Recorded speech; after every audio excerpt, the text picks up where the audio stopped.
Hello बच्चों, आज हम कंप्यूटर का लॉजिक गेट चैप्टर पढ़ेंगे।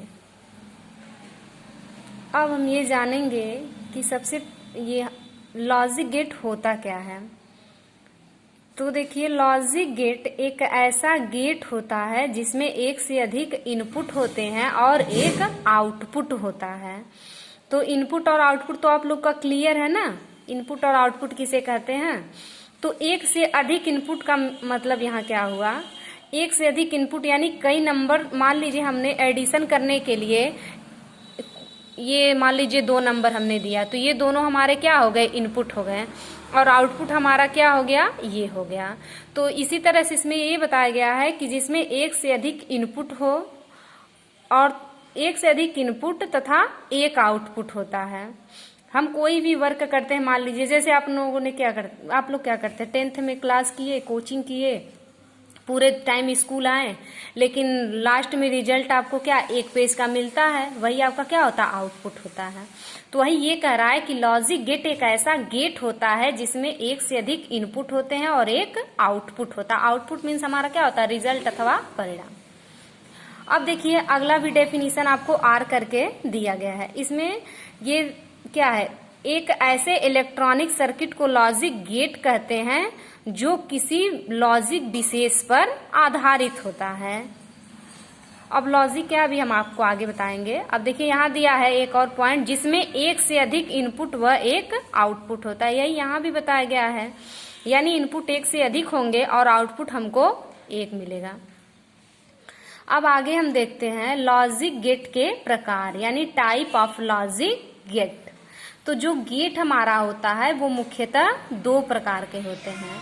पहला हमारा होता है बेसिक लॉजिक गेट और दूसरा हमारा होता है यूनिवर्सल लॉजिक गेट। तो पहले हम बेसिक लॉजिक गेट के बारे में पढ़ेंगे। बेसिक लॉजिक गेट क्या होता है, एक ऐसा लॉजिक गेट बेसिक गेट कहलाता है जो किसी बेसिक ऑपरेशन पर कार्य करता है। और यूनिवर्सल गेट क्या होता है हमारा, वो बेसिक ऑपरेशन पर कार्य नहीं करता है, यानी वहां 2 गेटों को मिला करके हम एक तीसरा अलग गेट बना सकते हैं। अब ये जब हम यूनिवर्सल पढ़ेंगे तब आगे समझेंगे। अब अगला देखिए, जो बेसिक गेट हमारा है। अब देखिए, जो बेसिक गेट है, इस तो बेसिक ये क्या, ये बेसिक गेट जो हमारा है, यानी बेसिक ऑपरेशन जो हमारे हैं, ये मुख्यतः 3 प्रकार के होते हैं, यानी 3 टाइप का ये होता है। पहला आपका है और गेट, दूसरा क्या है, नॉट गेट, और तीसरा हमारा है, पहला और गेट है, दूसरा एंड गेट है, और तीसरा हमारा नॉट गेट है। अब देखिए, हम और गेट के बारे में पढ़ेंगे। और गेट क्या होता है, और गेट एक ऐसा लॉजिक गेट और गेट कहलाता है जिसका आउटपुट तब हाई होता है जब इसका कम से कम एक इनपुट हाई होता है। तो आउटपुट तब हाई होता है, यानी आउटपुट तब हाई होता है जब इसका कम से कम एक इनपुट हाई हो। अब यहाँ आप लोग थोड़ा सा कंफ्यूज होंगे कि आउटपुट और इनपुट क्या हो। आउटपुट मतलब आउटपुट इनपुट तो क्लियर है, ये हाई और लो क्या होता है। तो आप लोग को ये पता है कि जो हमारा डिजिटल कंप्यूटर है, वो बाइनरी नंबर को सपोर्ट करता है। तो बाइनरी नंबर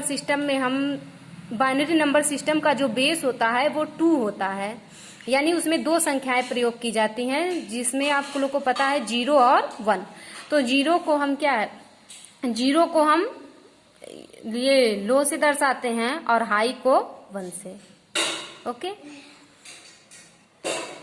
और आर गेट का तो ये तो क्लियर हो गया ना, कि जिसका आउटपुट तब हाई होगा जब इसके कम से कम एक इनपुट हाई होता है। तो हाई को 1 से दर्शाएंगे और लो को 0 से।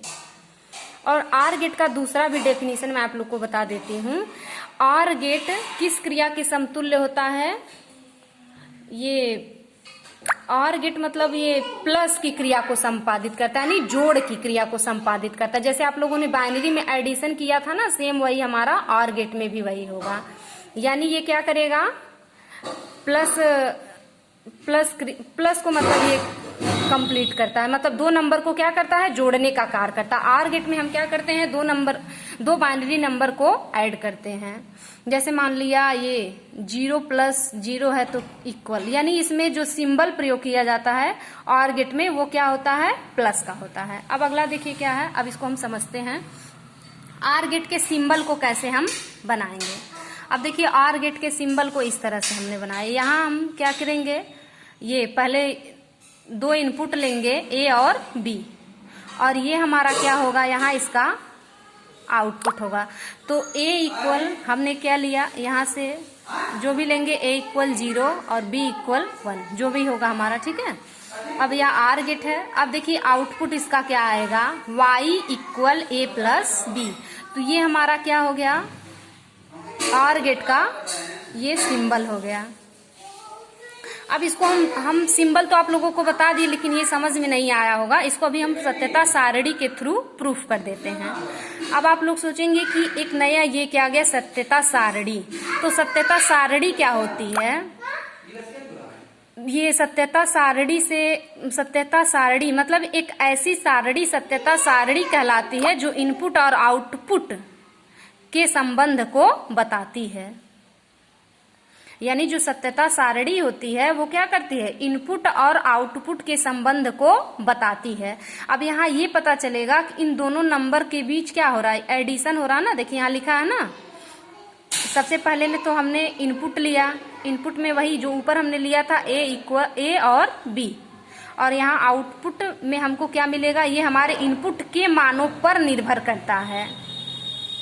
अब देखिए यहाँ हम 4 नंबर लिए हैं, इसको लिखने का भी एक तरीका होता है, आगे बताएंगे। अब देखिए यहाँ हमने 4 नंबर लिया है और चारों सेम नहीं है। पहले में क्या है हमारा, देखिए 0 और 0 है, दूसरे में क्या है 0 और 1 है, तीसरे में क्या है 1 और 0 है, और चौथे में क्या है 1 1 है। तो चारों सेम नहीं है, चारों देखिए आपका अलग अलग है। अब इसका आउटपुट हम चेक करते हैं, मतलब इन दोनों का क्या आता है। अब देखिए 0 और 0 को आप लोग ऐड करते थे बाइनरी एडिशन में, तो क्या आपको मिलता था 0। 0 और 1 को जब हम ऐड करते थे तब क्या आएगा आपका, तब भी 1 आएगा, क्योंकि आपको पहले ही बताए हैं दोनों में से अगर कोई भी 1 रहता है तो क्या आएगा, 1 आएगा। और तीसरा देखिए क्या है 1 और 0, तो यहाँ भी एक हाई है, तो यहाँ क्या आएगा इसका हाई, यानी 1 तब भी आएगा। और चौथा हमारा क्या है 1 और 1, तब भी हमारा यहाँ 1 आएगा। तो ये इनपुट है, तो इनपुट के मानों पर ही आउटपुट निर्भर करता है। तो सत्यता सारणी के थ्रू हम इसको क्या करेंगे, प्रूफ करेंगे। तो ये हमारा ऑर गेट का सिंबल हो गया। अब तो आप लोग को समझ में आ गया होगा, ऑर गेट का सिंबल हो गया और ये इसका सत्यता सारणी। अब इस अगले वीडियो में हम एंड गेट और नॉट गेट पढ़ेंगे। धन्यवाद बच्चों।